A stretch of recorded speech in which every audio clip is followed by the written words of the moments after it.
ကြောင့်ဘဇူမစိတ်ထဲဆင်းရဲမှုမဖြစ်ပါစေနဲ့ငါကြောင့်ဘဇူမခန္ဓာကိုယ်ပေါ်မှာဆင်းရဲမှုမဖြစ်ပါစေနဲ့ငါကြောင့်ဘဇူမနားထဲမှာပင်မဆင်းရဲသွားတာမျိုးမဖြစ်ပါစေနဲ့ငါပြောလိုက်တဲ့စကားကြောင့်ဘဇူမမဆင်းရဲပါစေနဲ့နော်ငါတွေးလိုက်တဲ့အကြံတွေဟာသူများဆင်းရဲဖို့မဖြစ်ပါစေနဲ့ငါလှုပ်လိုက်တဲ့အလုပ်တွေဟာသူများရဲ့မျက်စိထဲမှာကိုယ်လိုကန့်လန့်သူများရဲ့နားထဲမှာကိုယ်လိုကန့်လန့်သူများရဲ့စိတ်ထဲမှာပူပန်သွားသေးတာမျိုးဆင်းရဲသွားသေးတာမျိုးဘယ်သောခါကာလမှမဖြစ်ပါစေနဲ့မကောင်းဘူးလားငါကြောင့်သူများမဆင်းရဲပါစေနဲ့ဆိုတော့နည်းနည်းလေးတော့ပြောင်းပြန်လှန်ကြည့်ပါလားငါကြောင့်သူများချမ်းသာသွားပါစေ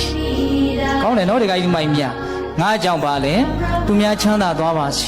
စိတ်ထဲမှာရောကိုယ်ပေါ်မှာရောအကုန်လုံးကျဉ်တ်သွားပါစေနှစ်သက်သွားပါစေကြည်နူးသွားပါစေမကောင်းဘူးလားသူတော်ကောင်းတို့ရဲ့သဘောထားဆိုတာကိုယ့်ကြောင့်တတ္တဝါတွေကိုချမ်းသာသွားစေချင်တာပဲရှိတယ်ဆင်းရဲသွားစေချင်တာမရှိဘူးစိတ်ထဲမှာလည်းပဲမဆင်းရဲစေချင်ကိုယ်ပေါ်မှာလည်းပဲမဆင်းရဲစေချင်ပတ်ဝန်းကျင်ကိုအင်မတန်ကြည့်တယ်တတ္တလောကကြီးကိုအင်မတန်ကြည့်တယ်